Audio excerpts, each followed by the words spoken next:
l'eau aurait une mémoire. Les expériences réalisées aux quatre coins du globe ont confirmé que l'eau a la capacité de recevoir et d'enregistrer l'empreinte de toute influence extérieure, mémorisant tout ce qui se passe dans son environnement proche.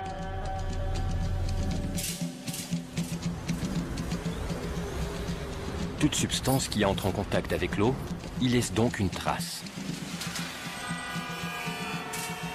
Nos ancêtres ne l'avaient-ils pas deviné quand ils transformaient l'eau ordinaire en eau curative en utilisant des récipients en argent? À ce jour, l'eau structurée ou dynamique est le meilleur antibiotique qui soit, à tel point que l'armée américaine a utilisé cette eau en Irak et en Afghanistan. Il suffit d'une molécule sur 100 millions de molécules d'eau potable pour détruire tous les germes présents dans une plaie. Le président des États-Unis utilise de l'eau structurée pour se désinfecter les mains. Alors, je me suis interrogé, comment est-ce possible? En enregistrant des informations, l'eau acquiert de nouvelles caractéristiques. Pourtant, sa composition chimique reste intacte. Dans un premier temps, on s'est penché sur la composition chimique de l'eau. Mais à la surprise générale, cela n'a abouti à rien. Car la composition chimique importe bien moins que sa structure. Quand on parle de la structure de l'eau, on parle de l'organisation de ses molécules, de la façon dont les molécules de l'eau s'agroupent entre elles. Ces agrégats d'atomes sont appelés clusters, et les scientifiques ont supposé que les clusters agissent en quelque sorte comme les cellules de la mémoire, où l'on enregistre ce qui l'entoure, telle une bande magnétique.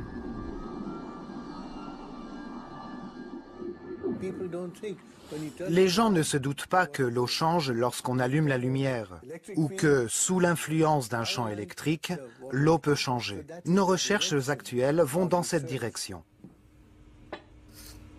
De toute évidence, l'eau reste de l'eau. Mais sa structure, tout comme un système nerveux, réagit à chaque irritation. Les instruments modernes ont permis de mesurer que chaque cellule de mémoire de l'eau, de la taille d'un micron, contient 440 000 tables d'informations. Et chacune de ces tables peut enregistrer son propre type d'interaction avec l'environnement.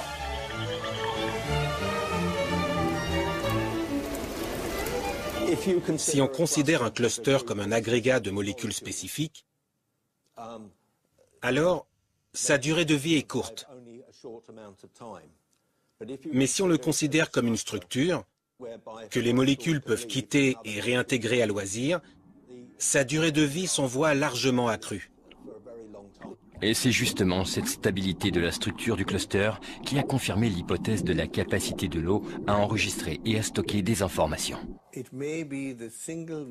Peut-être que l'eau est une sorte de disque dur rempli d'informations, unique en son genre. Nous devons connaître son organisation. C'est comme un alphabet. Si je vous présente un nouvel alphabet, vous ne pourriez pas comprendre de mots ni de phrases structurées, parce que vous ne reconnaîtriez même pas ces lettres. Donc la structure moléculaire est l'alphabet de l'eau. Grâce à elle, vous pouvez composer des programmes dans l'eau et vous pouvez les modifier.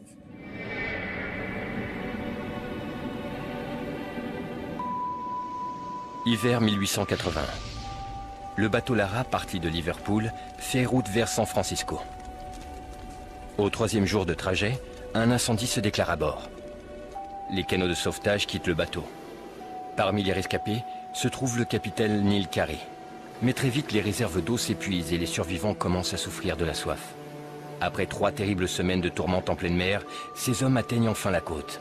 Le capitaine Carey, considéré comme un homme intègre et sérieux, raconte ce qui les a sauvés. Nous avons rêvé d'eau douce et nous avons commencé à imaginer l'eau bleu marine se transformer en eau bien verte et potable. J'ai rassemblé mon courage et j'ai puisé de l'eau. Quand je l'ai goûtée, elle était douce.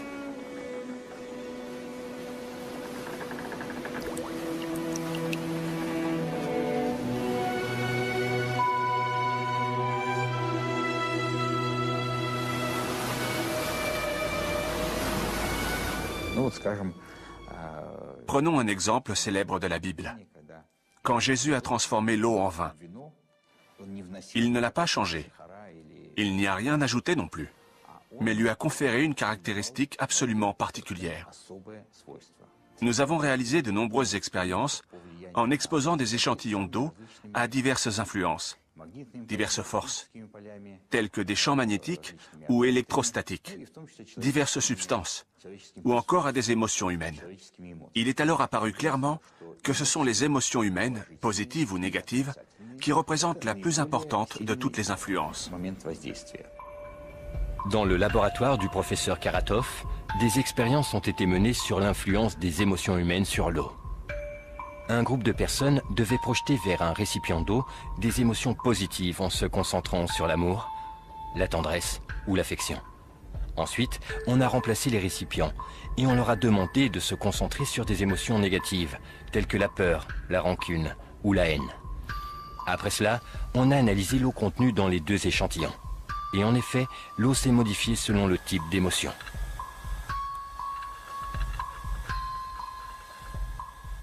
On a remarqué que les émotions positives, comme l'amour, augmentent les niveaux énergétiques de l'eau et la stabilisent, alors que les émotions négatives, comme la haine, les font baisser, provoquant des changements radicaux dans l'eau. J'espère pouvoir montrer à tout le monde que l'eau a une mémoire. Dans le laboratoire du Dr Emoto, on analyse des échantillons d'eau soumis à diverses influences extérieures. Ces échantillons d'eau sont ensuite fixés et enregistrés par une congélation instantanée de l'eau pour pouvoir l'observer au microscope. Voilà à quoi ressemble une eau chauffée au micro-ondes. Ici, les effets du téléphone portable. Ici, une eau à laquelle on a dit merci. Pardon. Tu me dégoûtes.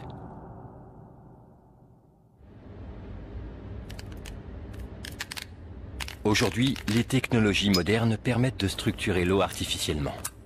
Les germes de soja, dont les graines ont été traitées avec cette eau structurée, révèlent une émission photonique 6 fois plus élevée que des germes traités et arrosés avec de l'eau ordinaire. L'utilisation d'une eau structurée réduit les délais de maturation des légumes et multiplie leur valeur nutritive.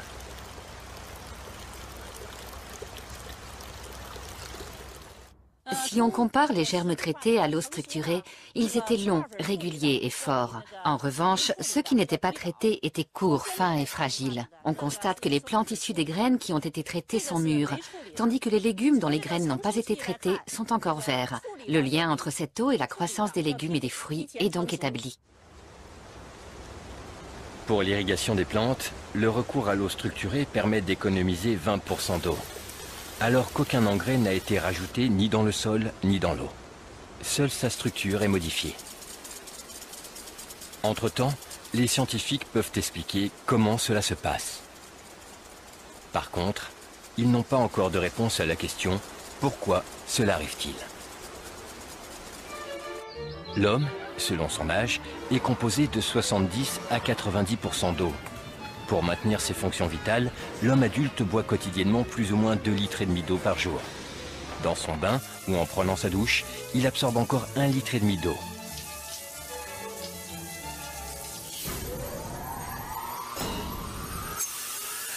Mais avant d'arriver dans nos logements, l'eau parcourt un trajet aussi long que difficile. Avant, le bon sens voulait que les gens s'installent là où se trouve une source naturelle d'eau. Aujourd'hui, cela n'a plus aucune importance, car l'utilisation de la haute pression permet de transporter l'eau sur des milliers de kilomètres.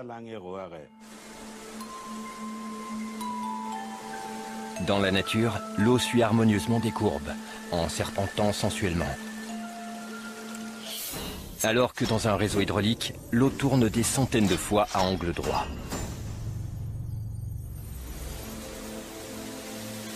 À chaque détour et changement abrupt de direction, la structure naturelle de l'eau se détériore peu à peu. Quand l'eau du robinet arrive chez nous, après avoir traversé tout un réseau hydraulique, elle présente plusieurs cristaux de formes diverses. Mais leurs structures sont toujours déformées. Voilà à quoi cela ressemble. Les cristaux s'assemblent d'une façon chaotique, sans esthétique ni aucune symétrie. L'eau qui stagne dans un système de chauffage central est inanimée et croupie, sans un processus vitalisant.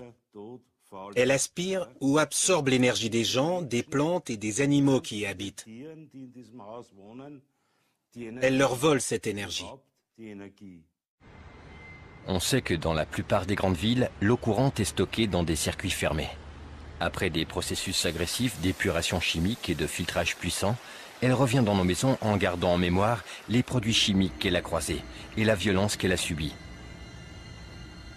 Mais la pollution la plus terrible est celle des informations que l'eau absorbe en passant par des tuyaux longs de plusieurs kilomètres et des milliers de maisons et d'appartements.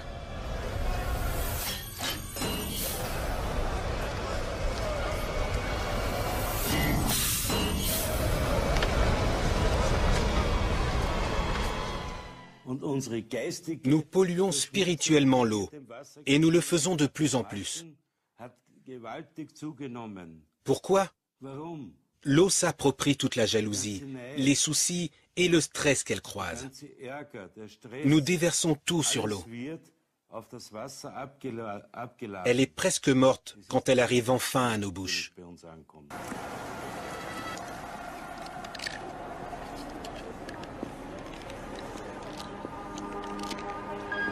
Cette exposition dans le métro nous vient du Japon. Elle est signée Masaru Emoto. Monsieur Emoto commença à s'intéresser énormément à la structure moléculaire de l'eau et à ce qui peut la perturber. L'eau est le plus réceptif des 4 éléments. Monsieur Emoto pensa que cela pouvait avoir une relation avec des événements non physiques et c'est pourquoi il mit en place des séries d'études et utilisa des simulacres mentaux et les photographia avec un microscope. Pour un échantillon d'eau, nous avons mis 0,5 cm3 d'eau dans 50 plaques de pétri. Ensuite, nous avons pris ces 50 plaques de pétri et nous les avons congelées à moins 25 degrés pendant 3 heures. Then we take those 50 petri dishes and freeze them in a freezer at minus 25 degrees Celsius for about 3 hours.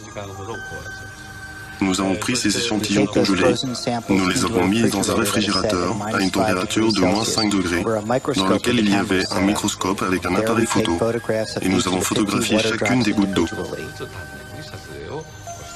D'abord, nous avons pris en photo l'eau, dans laquelle nous n'avions pas introduit d'informations. Après, nous avons pris l'eau avec l'information, et nous avons réalisé le processus que je viens de vous décrire. Nous avons pris les premières photos et les deuxièmes et nous avons comparé les différences. Lorsque nous avions projeté la sensation d'amour et merci dans l'eau, les cristaux étaient magnifiques. Dans des moments comme celui-là, je pense que l'eau est en paix. La première est une photographie de l'eau du barrage de Fujiwara. Et cette photo est de la même eau après qu'un moine bouddhiste zen les bénite. Dans la série suivante de photos, M. Emoto imprima des mots, il les colla avec du ruban adhésif sur des bouteilles d'eau distillée et les laissa ainsi une nuit. Je continue ? Cette première photo est de l'eau distillée pure, ce n'est que l'essence. Les photos suivantes, comme vous pouvez le voir, sont différentes. Ceci est le chi, la force vitale de l'amour. Et ici, nous avons merci. Vous voyez ici, là, où il l'a collé sur la bouteille. Si vous parlez japonais, vous vous êtes déjà rendu compte. Monsieur Emoto considère que la pensée ou l'intention sont la matière de tout ça. On méconnaît la science de comment la pensée agit en réalité sur les molécules. Les seuls à la connaître sont les molécules de l'eau, bien sûr. Et c'est fascinant si l'on tient compte que 90% de notre corps est d'eau.